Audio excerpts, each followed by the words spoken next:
Bom, gente, voltei aqui, eu só fiz umas correções, porque estava errado, né? Bom, aqui eu fiz o cálculo para determinar qual que seriam os valores da função nos pontos meio e no ponto menos meio, 1 e menos 1. Só para ter aquela noção de, de quão divergente que seria o ponto que a gente estimou para o ponto que a gente real da função.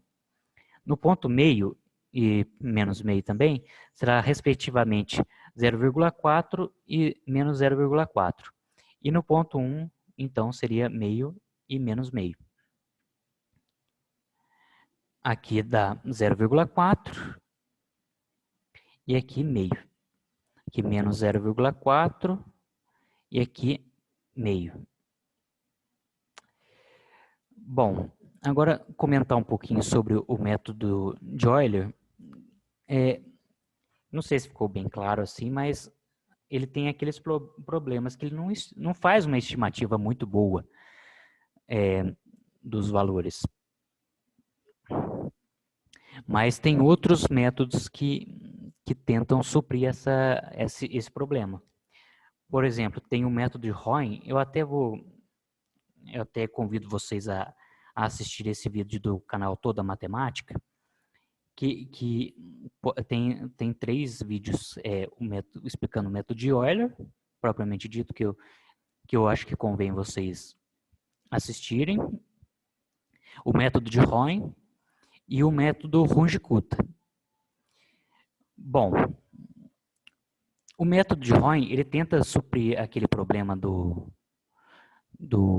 método de Euler, em vez de fazendo apenas o cálculo do coeficiente angular em um ponto só, ele estima em 2 pontos e faz uma média entre eles.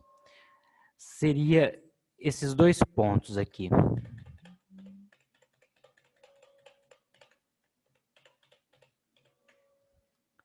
Por exemplo, eu calculo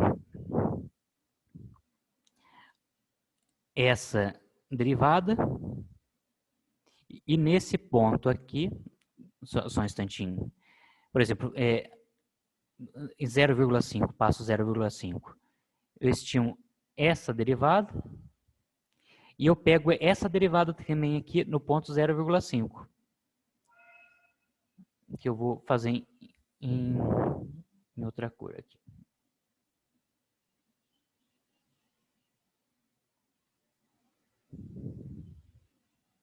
E essa derivada. Então, eu faço uma média dessas duas e então eu aplico no problema. Aí seria mais ou menos esses resultados. Deixa eu ver se apagando aqui fica melhor. Aí eu chegarei nesse resultado mais ou menos. Aí já percebe que vai ter divergência sim, mas a divergência vai ser bem menor. O método Runge-Kutta, deixa eu só mostrar a equação do método de Roy. Aqui, eu pego a inclinação, que é a derivada no ponto inicial, e pego a inclinação, que é a derivada no próximo ponto que eu quero atingir. Então, o próximo ponto seria o ponto anterior, mais a média desse crescimento dado por essas inclinações. Um outro caso que eu esqueci de falar para vocês é que o método de Euler, o Roy e Runge-Kutta, eles funcionam tanto para equações para uma derivada que só dependa da variável independente, tanto para equações diferenciais ordinárias, que aí é matéria do terceiro semestre. Uma equação assim por cima, sucintamente, uma equação de uma EDO, ela é uma função, a derivada dessa função vai depender também do ponto, vai depender do y também, não só do x. Por exemplo, uma derivada nesse ponto aqui, mesmo que eu pegue nessa altura, ela vai depender da altura que eu tenho. Aí, por exemplo, pode dar uma inclinação desse modo. Ela não necessariamente vai dar uma inclinação no mesmo ponto. Então, por isso, o método de Roy, de Euler, vai depender do ponto que eu atingir aqui. Aqui, no exemplo que eu dei anteriormente, eu peguei como se fosse essa inclinação, mas eu teria que calcular nesse ponto, a derivada nesse ponto mesmo. Mas como só dependia de x, então, independente de qual posição no eixo y eu tivesse, a inclinação seria essa mesma, da função.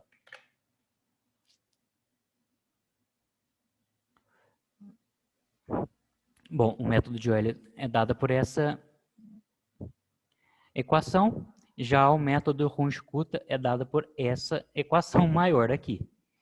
Ela estima o crescimento no ponto e estima o crescimento em pontos intermediários da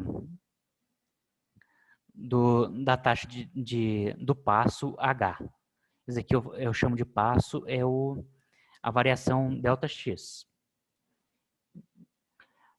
Então, aí faz uma média ponderada desses crescimentos.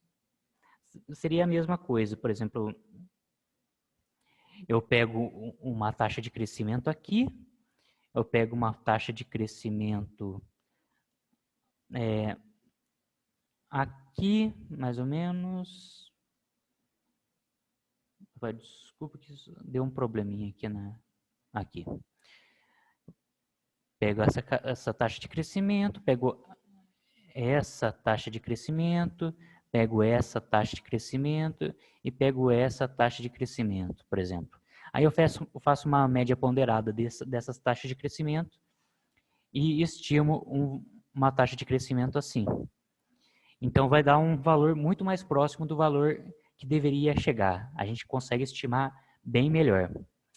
E outro meio de fazer um valor mais aproximado da estimativa é justamente pegar o passo bem menor.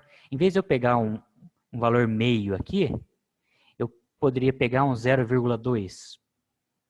Que aí eu conseguiria, com esse crescimento aqui, mesmo tendo uma variação maior da taxa de crescimento, eu conseguiria chegar a pontos muito mais próximos da função original. Eu não ia divergir tanto com um passo menor.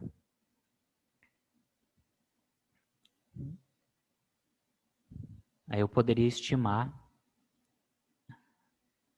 nesses pontos. Aí eu conseguiria chegar nesses chegaria nesses pontos. E só lembrando que isso daqui, as retas mesmo, eu não preciso deixar na função, no esboço que eu tenho. Eu poderia simplesmente só fazer os pontos